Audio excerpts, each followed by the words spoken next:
I was 15 years old when I realized that the walls of St. Jude's home for boys weren't there to protect us. They were there to keep the world from seeing us.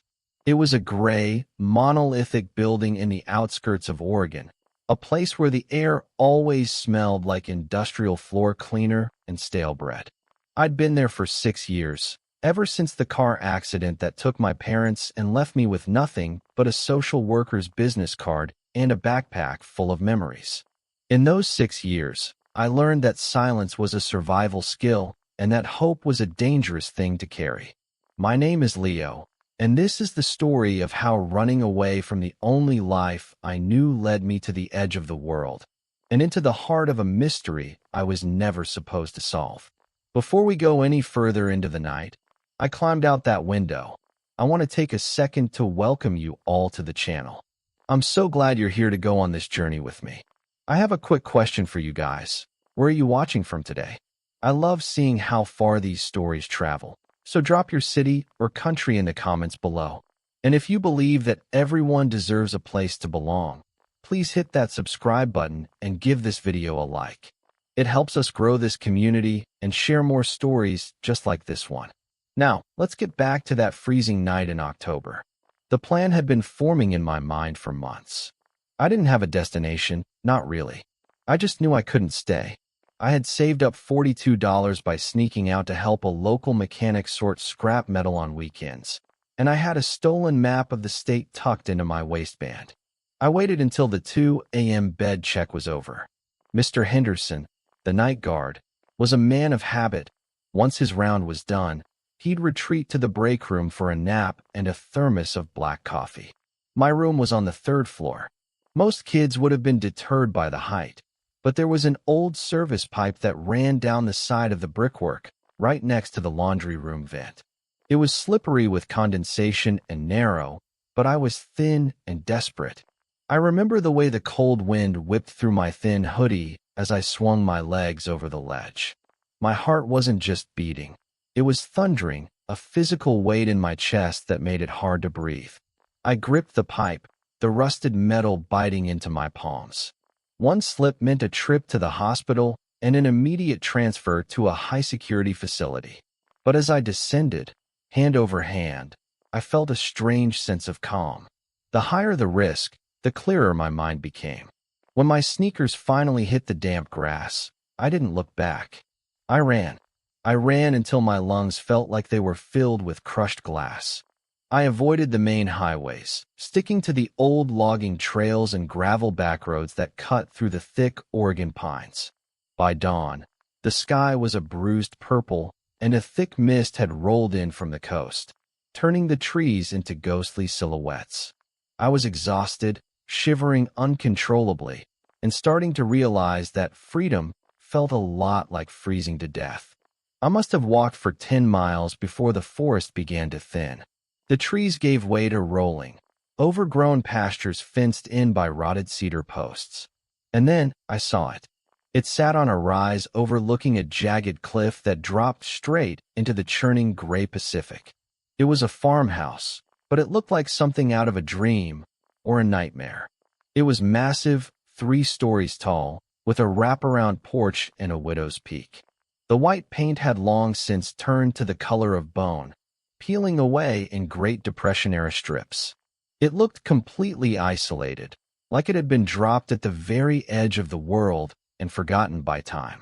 There were no power lines leading to it, no paved road, just a narrow dirt track choked with weeds. I told myself it was abandoned. It had to be. No one lived this far out, this close to the salt and the spray. I approached the barn first. It was a towering structure of silvered wood, leaning slightly to the left as if the ocean wind was slowly pushing it over. I pushed against the heavy sliding door, and it groaned on its tracks, a sound that seemed to echo across the entire valley. Inside, the air was heavy with the scent of dried clover, ancient dust, and something sharper, turpentine and linseed oil. I didn't see any animals, but the stalls were clean. In the center of the floor stood a massive wooden table covered in tools that looked hand-forged. I was too tired to investigate. I found a pile of burlap sacks in the corner, curled into a ball, and let the darkness take me. I woke up not to the sound of birds, but to the rhythmic thwack of an axe hitting wood. I scrambled to a gap in the barn boards, my breath hitching. Outside, near the farmhouse, a boy was chopping logs. He looked to be about my age, maybe 17, but he moved with a focused strength that I'd never seen in the kids back at St. Jude's. He wore a heavy wool vest and work boots caked in mud. Then, the front door of the farmhouse opened. A woman stepped out, wiping her hands on an apron. She looked toward the barn, directly toward the gap where I was peeking through. "Caleb," she called out, her voice carrying clearly over the wind. "Go to the barn and get the extra kerosene. And check the loft. I think we have a guest." My blood turned to ice. She hadn't seen me, had she? I was deep in the shadows. But the boy, Caleb, didn't hesitate. He dropped the axe and started walking toward the barn. I looked around frantically. There was a ladder leading to the hayloft, but I'd be trapped up there. I ducked behind a stack of old crates just as the barn door creaked open further. The sunlight spilled in, illuminating the dust motes dancing in the air. "You can come out," Caleb said. His voice wasn't mean. It was calm, almost bored. "My mom doesn't like it when people hide. It makes her nervous, and you don't want her nervous." I stayed still, my heart hammering. "Look," he continued, walking closer to the crates. "We saw you coming down the ridge 3 hours ago. If we wanted to call the cops, we would have done it while you were asleep. You're the runner from the home up north, right? The one they mentioned on the radio." I slowly stood up, my hands raised. I felt small, dirty, and defeated. "I'm not going back," I croaked. Caleb studied me. He had gray eyes that seemed to see right through my skin. "Nobody's asking you to. But you look like you haven't eaten since the state was founded. Come on. Breakfast is on the table." I followed him out of the barn, feeling like I was walking into a trap, yet unable to resist the smell of wood smoke and frying bacon wafting from the house. As we stepped onto the porch, I noticed something strange. Carved into the wood of the doorframe were dozens of names. Some were faded, some were fresh. I followed them into the kitchen, a warm, low-ceilinged room filled with the sound of a whistling kettle. The woman, Janet, was standing by a large wood-burning stove. She turned and smiled at me, a genuine, tired smile. "Sit down, Leo," she said. I froze. "How do you know my name?" I didn't tell him my name. She pointed to a massive, hand-drawn chart that took up an entire wall of the dining area. It looked like a map, but as I got closer, I realized it was a family tree.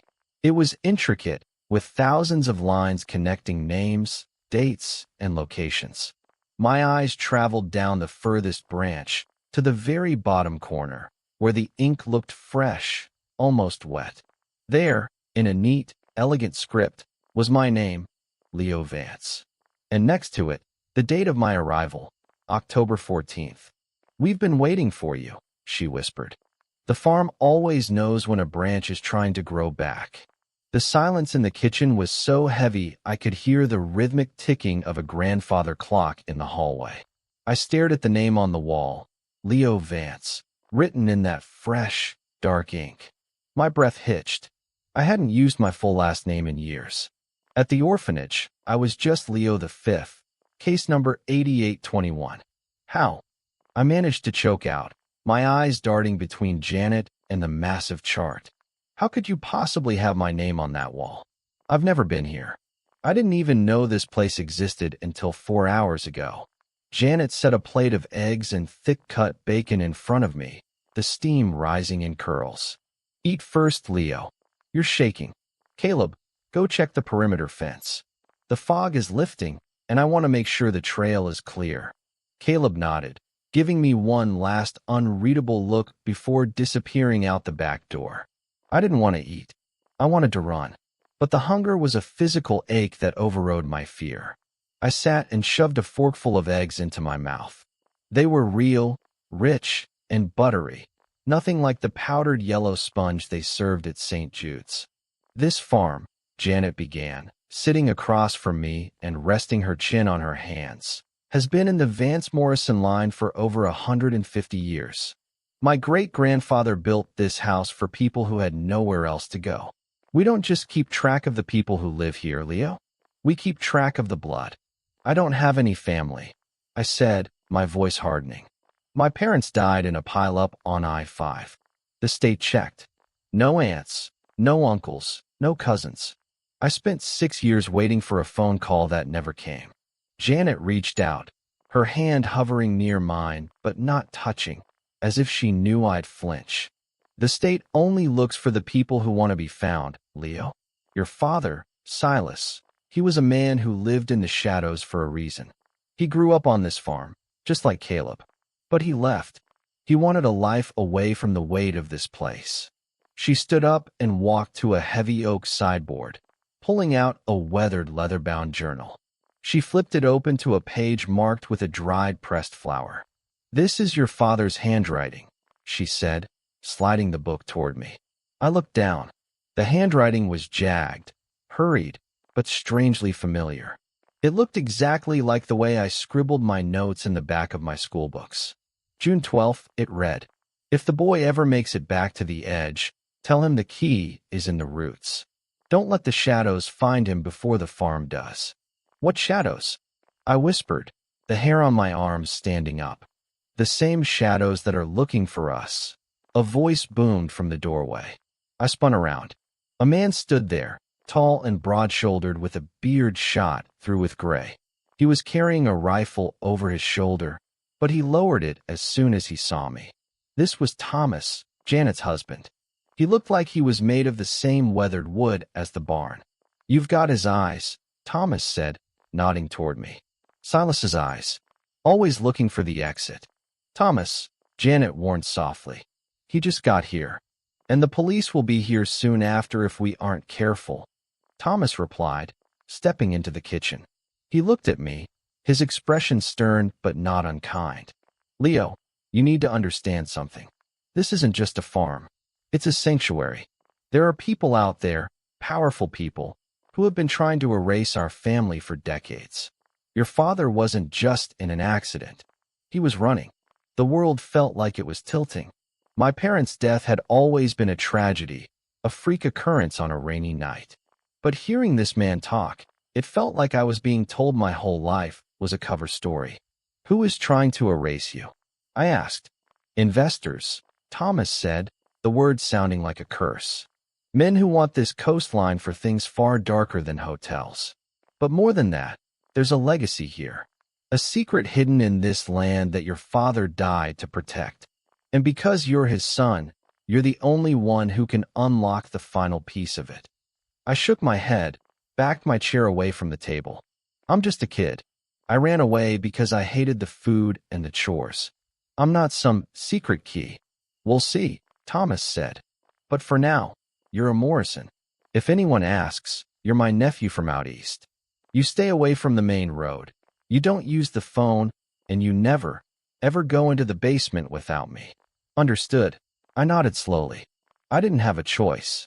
I was a fugitive from the state, and these people, strangers who claimed to be my blood, were the only thing standing between me and a locked cell.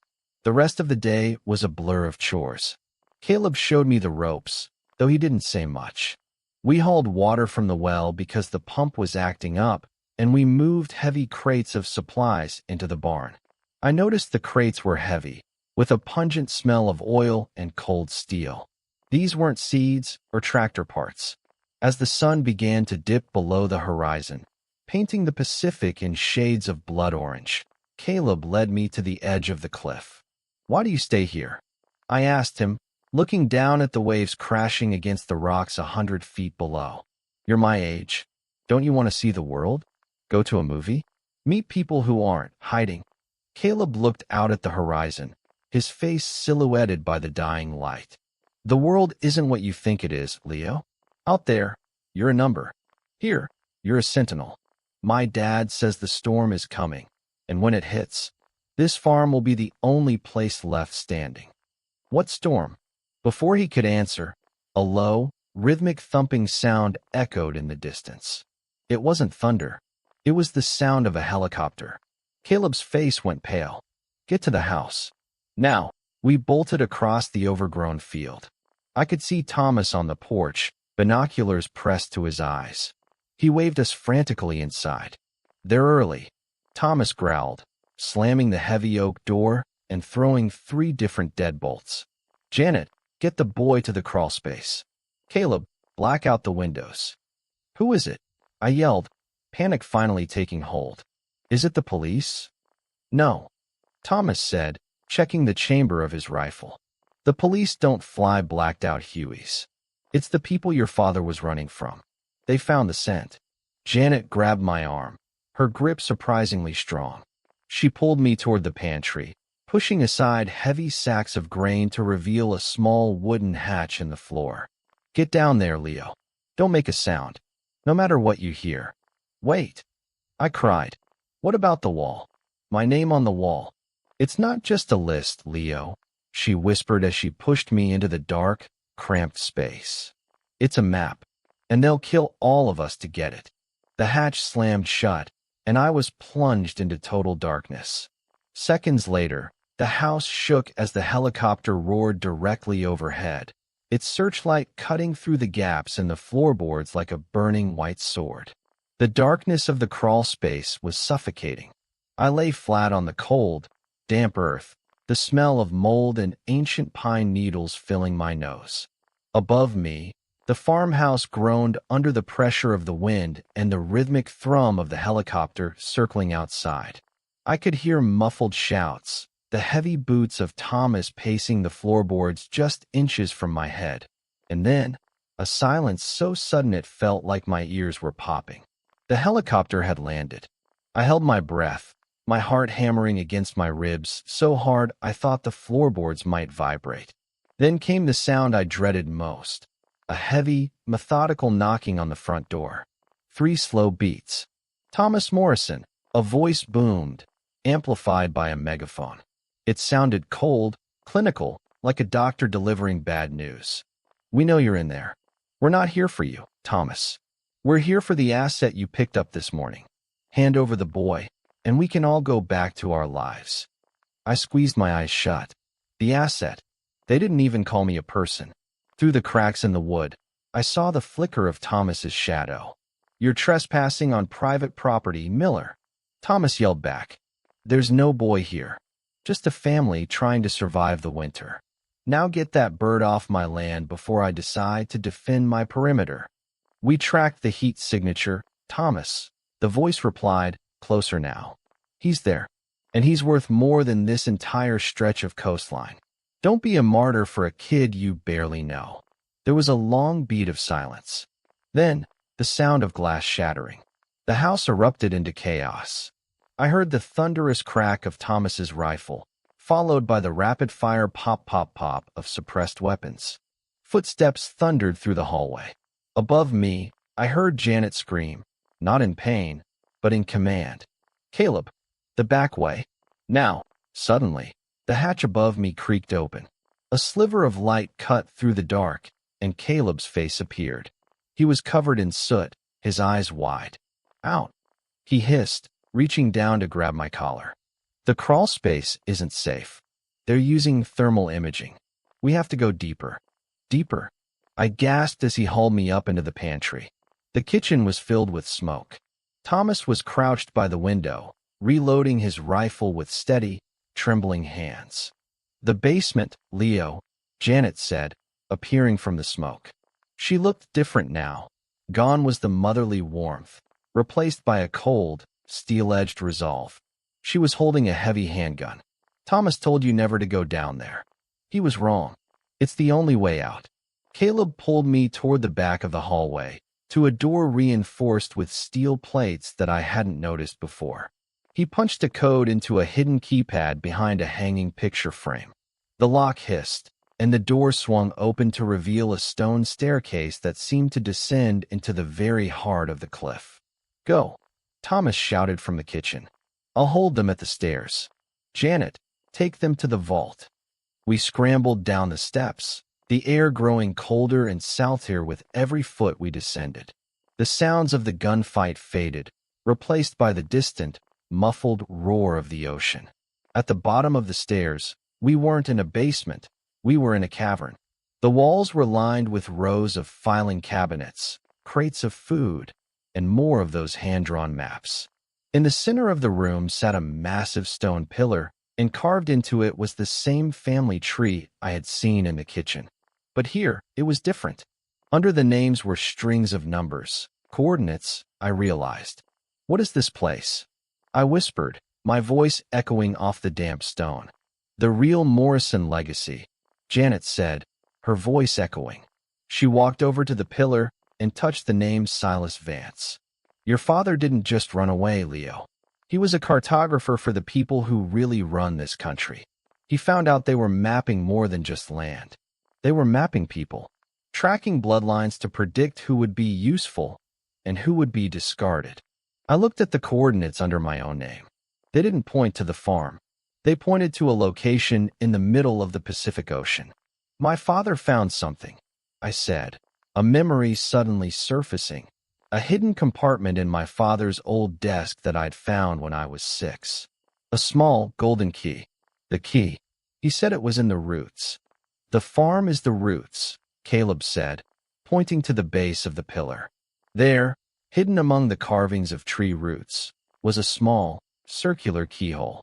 Before I could move, a heavy thud echoed from the stairs above. Someone had kicked in the steel door. They're coming, Janet whispered, raising her gun. Leo, if you have that key, use it now. If not, this is where the Morrison line ends. I reached into my pocket. I had carried that small golden key as a lucky charm for 9 years, never knowing what it opened. My fingers were shaking so badly that I almost dropped it. I knelt at the base of the pillar, feeling for the lock. Click. The stone pillar didn't move, but the floor beneath us did. A section of the cavern wall slid back, revealing a tunnel that smelled of fresh salt air and old machinery. And standing in that tunnel, illuminated by a low-voltage work light, was someone I never expected to see. An old woman, her hair white as the sea foam, sat in a high-backed chair. She was surrounded by monitors displaying live feeds from the farmhouse above. She looked up, and her eyes, the same gray eyes as Caleb's, settled on me. Hello, Leo, she said, her voice crackling like dry leaves. I've been watching you since you crossed the fence. You're late. Your father promised you'd be here by 14. Who are you? I asked, backing away. I'm the reason they're screaming at the door, she said with a faint, chilling smile. I'm the grandmother the world thinks died in a car fire 20 years ago. And you, Leo, you're the reason we can finally stop hiding. Suddenly, the cavern shook. An explosion from above sent dust raining down from the ceiling. The monitors flickered. On one of the screens, I saw a man in a black tactical suit step into the cavern, his weapon leveled at my head. The key, Leo, the grandmother shouted. Turn it all the way. I twisted the key, and the world went white. The white light wasn't an explosion. It was a high-frequency strobe, a defensive measure built into the cavern walls. For several seconds, I was deaf and blind, the world reduced to a piercing hum. When my vision finally cleared, the man in the tactical suit was on the ground, clutching his eyes. Thomas was there, too, sliding down the stairs and slamming a secondary steel gate shut behind him. He was bleeding from a graze on his shoulder, but his eyes were locked on the old woman in the chair. Mother, Thomas panted, leaning against the cold stone. You shouldn't have activated the pulse. It'll lead their satellites right to the coordinates. They're already here, Thomas, the grandmother snapped, her fingers flying across a keyboard that looked older than I was. Stop worrying about the sky and start worrying about the boy. I stood frozen between the grandmother I didn't know and the tunnel that led to nowhere. What did I just do? I asked, looking at the golden key still stuck in the pillar. What did I unlock? The old woman, whose name I soon learned was Evelyn, turned her monitor toward me. The screen showed a complex grid of the United States, but it was covered in pulsing red dots. This is the grid, Leo. The system your father helped build. It's a predictive algorithm used by the investors to decide which families are allowed to prosper and which are slated for liquidation. Your father realized that the only way to stop it was to create a dead zone, a place where the algorithm couldn't see. She pointed to a single black circle on the map. It was exactly where we were standing. This farm is the only blind spot in the world, Evelyn continued. But the key you just turned? It didn't just hide us. It uploaded a virus into their main server using your father's unique biometric signature. You didn't just open a door, Leo. You just declared war. Suddenly, a voice crackled over the intercom system in the cavern. It wasn't the man from the megaphone. It was a voice I recognized, one that sent a chill down my spine more than any gunshot ever could. It was the voice of Mr. Sterling, the head of the board at St. Jude's Home for Boys. Leo, the voice said, sounding disappointed and fatherly. I thought you were smarter than this. You've let these people fill your head with ghost stories. That key doesn't belong to you. It belongs to the shareholders. Come back upstairs, and we can forget this ever happened. I'll even see about getting you into that trade school you liked. I looked at Thomas. He's one of them? The man who ran my orphanage. The investors don't just buy land, Leo, Thomas said, checking his sidearm. They buy the systems that catch the kids who fall through the cracks. They've been grooming you for years, waiting for the day you'd lead them to this farm. I didn't lead them here. I shouted. I ran away. You did exactly what they predicted you would do, Evelyn said sadly. They made St. Jude's miserable enough to make you run, but not so miserable that you'd give up. They placed the map in the library for you to find. They let you steal the money. They've been herding you like sheep toward the one thing they couldn't find on their own, the Morrison vault. I felt like I was shrinking. Every choice I thought I'd made, every moment of bravery, was just a line of code in someone else's program. I looked at my hands, shaking and covered in barn dust. I wasn't a hero. I was a homing beacon. So what now? I asked, my voice small. If I'm just a tool for them, why don't I just give them the key? Caleb stepped forward, placing a hand on my shoulder. It was the first time he'd actually touched me. Because the program has a flaw, he said.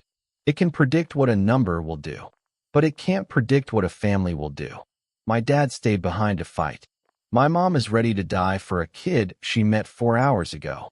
That's not in their algorithm. The steel gate at the top of the stairs began to groan. Sparks flew as a thermal lance began to cut through the hinges. We were running out of time. There is one more thing your father left, Evelyn said, standing up with effort. She pulled a small, silver locket from around her neck and pressed it into my hand. He told me that if you ever made it here, I was to give you this. He said you'd know what to do when you saw the heart of the farm. The heart? I asked. The cellar beneath the barn, Janet said, appearing at the mouth of the tunnel. She was carrying a duffel bag full of electronics. The farmhouse is the shield, Leo. The cavern is the brain. But the barn is the heart. We have to get there through the sea tunnel. If they take the house, we lose the shield. If we lose the barn, we lose everything. Thomas, hold the gate. Janet commanded. Caleb, Leo, move. We plunged into the sea tunnel. The sound of the waves grew deafening as the tunnel opened into a massive sea cave where the tide was rushing in. A small, black inflatable boat was moored to a rusted ring bolt. As we scrambled into the boat, I looked back at the farmhouse sitting high on the cliff. Plumes of black smoke were rising into the moonlight. I saw silhouettes moving on the porch, men in tactical gear, looking like insects against the massive, bone-white house. Where are we going? I yelled over the roar of the surf. To the base of the barn. Caleb shouted back, steering the boat into the dark, churning water. There's a hidden lift in the sea stack. If we can get Leo to the heart, he can shut the whole system down from the inside. But as we cleared the sea cave, a massive spotlight cut through the night from above. A second helicopter was hovering over the barn, and I could see rappelling lines dropping down toward the roof. They're bypassing the house. Janet cried, reaching for her weapon. They're going straight for the heart. In that moment, I looked at the locket in my hand. I snapped it open. Inside wasn't a picture. It was a tiny, translucent chip, and etched onto it was a single word: reboot. I realized then that my father hadn't just left me a key to a door. He'd left me a kill switch for the entire world they'd built. But to use it, I had to get into a barn crawling with the very people who had spent my entire life trying to catch me. Turn the boat around. I shouted to Caleb. What? We'll be sitting ducks. The lift is too slow. I pointed to the jagged rocks leading up the side of the cliff toward the barn's foundation. I can climb the service pipe. I've done it every day for 6 years at St. Jude's. They won't be looking for a kid on the cliffside. Caleb and Janet exchanged a look of pure terror, but then Caleb nodded. He veered the boat toward the razor-sharp rocks. You have 5 minutes, Leo. After that, they'll have the barn doors breached. I leaped from the boat onto a wet, slippery ledge, the salt spray stinging my eyes. I didn't look back. I started to climb, my fingers finding cracks in the ancient stone, moving upward toward the silhouette of the barn that held the secret to my past and the only hope for my future. The climb was a nightmare of vertical shadows and slick, jagged basalt. My fingers were bleeding, the salt water stinging the raw skin, but I didn't stop. I couldn't. Every time my foot slipped, I thought of the names on that wall, the names of people who had been reduced to numbers and assets by men like Sterling. I wasn't an asset. I was a Morrison, even if I'd only known it for a few hours. I reached the service pipe that ran into the base of the barn, a rusted iron conduit that hummed with a strange, low-frequency vibration. I hauled myself up, swinging onto the wooden joists beneath the floorboards. Above me, the barn was a symphony of chaos. I heard the heavy thud of boots and the electronic whine of a breaching tool. Search the perimeter, a voice barked. It was Sterling. He was inside. The boy is the only one who can activate the core. Find him, but do not, I repeat, do not damage the terminal. I crawled through the narrow space between the dirt and the floor, moving toward the center of the barn where the vibration was strongest. I found a loose plank and pried it back just enough to see. The center of the barn floor had opened up, revealing a glowing, blue-lit cylinder that descended deep into the earth. This was the heart. It was a massive server, liquid-cooled and vibrating with the data of millions of lives. Sterling stood over it, his expensive suit looking wildly out of place in the dusty barn. He was holding a tablet, his face lit by the cold blue glow of the core. Such a waste, he muttered. Silas could have been a king. Instead, he chose a hole in the dirt. I slipped through the opening in the floor, landing silently in the hay behind a row of ancient, rusted tractors. I moved like a shadow, the locket clutched in my palm. The heart had a small interface port right at its base, a glass-covered slot that looked exactly the size of the chip in my locket. Leo, Sterling said, not even turning around. I froze. I can hear your breathing, son. You were always a heavy breather when you were nervous. It's a tell. You should work on that. He turned slowly, a thin, patronizing smile on his face. Behind him, 2 tactical guards raised their rifles. Give me the chip, Leo. You don't know what you're doing. If you shut this down, you're not just stopping the investors. You're crashing the systems that keep the world running. Banks, hospitals, logistics. It's all tied in now. You'll be responsible for the dark.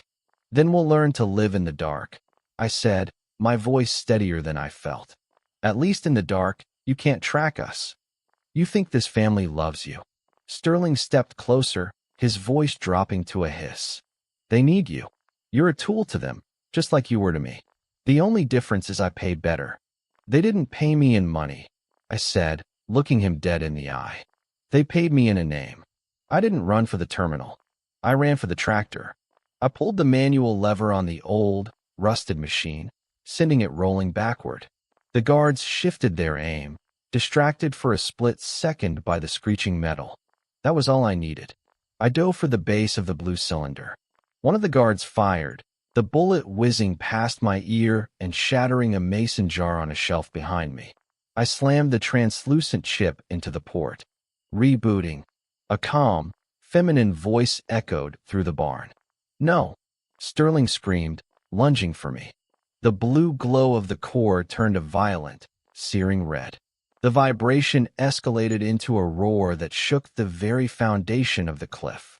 Suddenly, every screen in the barn, every tablet in the guard's hands, and the lights of the helicopter hovering outside went pitch black. The silence that followed was absolute. The backup lanterns flickered on, dim, orange emergency lights that had nothing to do with the grid. I stood up, breathing hard. Sterling was staring at his dead tablet, his face contorted in a mask of pure rage. "You've destroyed it," he whispered. "Decades of work. Gone." "No," a new voice said. I looked up. Thomas, Janet, and Caleb were standing in the barn doorway. They were covered in dust and soot, but they were standing tall. Thomas had his rifle leveled at Sterling. "He didn't destroy it," Thomas said. "He reset it. The data is still there, but the investors don't own the keys anymore. The Morrison family does. And we're going to give the data back to the people it belongs to." "You'll never leave this cliff alive," Sterling sneered. "The helicopter is dead, Sterling," Caleb said, gesturing to the silent bird sitting like a giant metal insect on the grass outside. "Your comms are dead. Your grid is a ghost. And right now, you're on Morrison land." Janet walked over to me, wrapping a heavy wool blanket around my shoulders. She didn't say anything. She just squeezed my arm. For the first time in my life, I didn't feel like I had to look for the exit. The guards, realizing their paychecks had effectively vanished into the ether, lowered their weapons. Thomas escorted a trembling Sterling out into the cold morning air, where the local sheriff, a man who Janet later told me was a distant cousin, was waiting with a pair of handcuffs.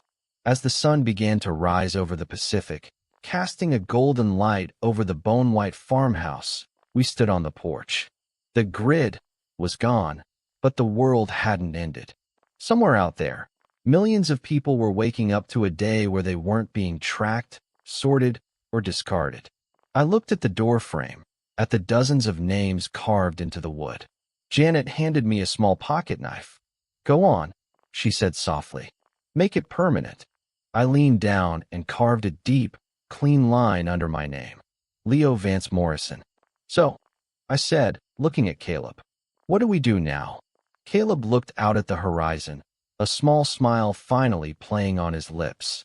"Now, we fix the fence. And then, I think it's time we finally go to that movie you mentioned." I ran away from an orphanage at 15 years old, looking for a place to hide. I found an isolated farm at the edge of the world, and a family I never knew I had. But more than that, I found out that your past doesn't define you, and your bloodline isn't a prison. It's a foundation. If you're still here with me, thank you for listening to my story. It's been a long road from that bathroom window at St. Jude's to this porch in Oregon, and I'm so grateful I didn't have to walk it alone. What would you do if you found out your life was part of a giant program? Would you take the deal or hit the kill switch? Let me know in the comments. And if you want to hear more stories about the hidden truths of our world, don't forget to subscribe and hit the bell icon. We're all part of a family here, and I can't wait to see you in the next one. Take care of each other.